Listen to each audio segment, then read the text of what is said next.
શહેરના સિંગરપુર વિસ્તારમાં ડબલ મર્ડરની હત્યા બનતા ભારે ચકચાર। મર્ડરના સીસીટીવી સામે આવતા લોકોમાં ભયનો માહોલ।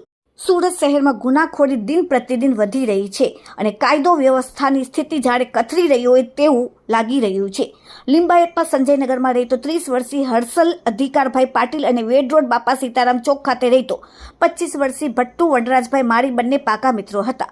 શનિવાર રવિવારની મોડી રાત્રે 1:30 વાગ્યાની આસપાસ હર્ષલ અને ભટ્ટુ તેમના અન્ય 3 મિત્રો સાથે ડભોલી ગામ નજીક આવેલા બજરંગનગર પાસે ચા પીવા માટે ગયા, જે ચાની કિટલી પર કોઈ અજાણ્યા યુવકો સાથે કોઈ સામાન્ય બાબતે બોલાચાલીને ઝઘડો થયો હતો।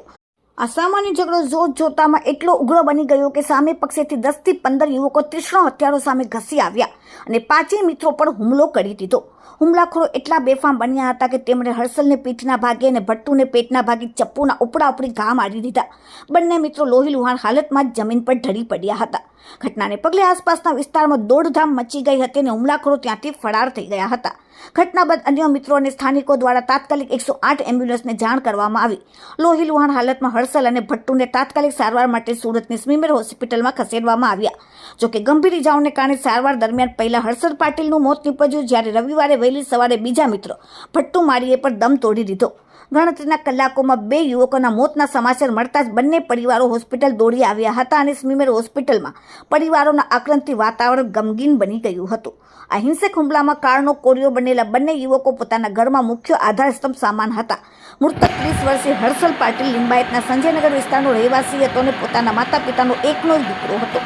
હર્ષલ તેના પિતા સાથે ડ્રાઇવિંગના વ્યવસાયમાં હતો અને ઓનલાઈન પાર્સલના ટેમ્પોનું ડ્રાઇવિંગ કરીને પરિવારને આર્થિક રીતે મદદરૂપ થતો હતો। બીજી તરફ આ ઘટનામાં જીવ ગુમાવનાર 25 વર્ષીય ભટ્ટુ માળી વેડ રોડ પર આવેલા બાપા સીતારામ ચોકનો રહેવાસી હતો। તેના પરિવારનો સૌથી નાનો અને લાડકો દીકરો હતો। તેના પરિવારમાં એક મોટો ભાઈ અને 2 બહેનો છે।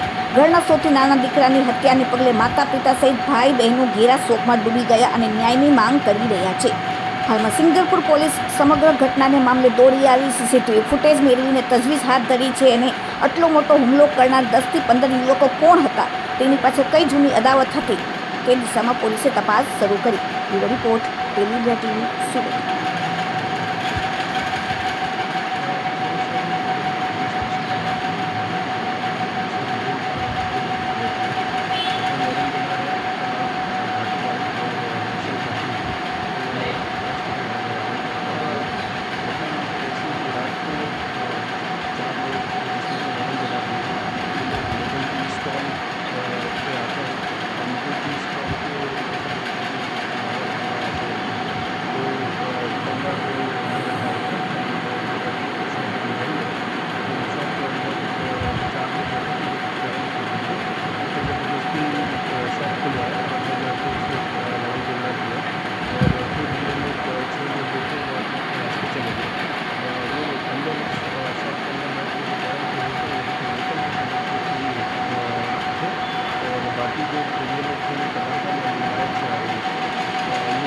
जाते हैं और रांदेर के विस्तार में जाके वहाँ से चाकू लेके आते हैं और इन 4 लोगों के से लड़ाई करने का प्रयास करते हैं।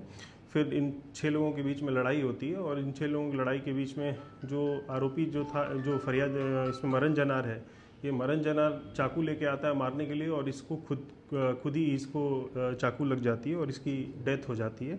दूसरा जो आदमी है उसकी भी सारवार के दौरान डेथ होती है। टोटल 2 लोगों की मरने की खबर है।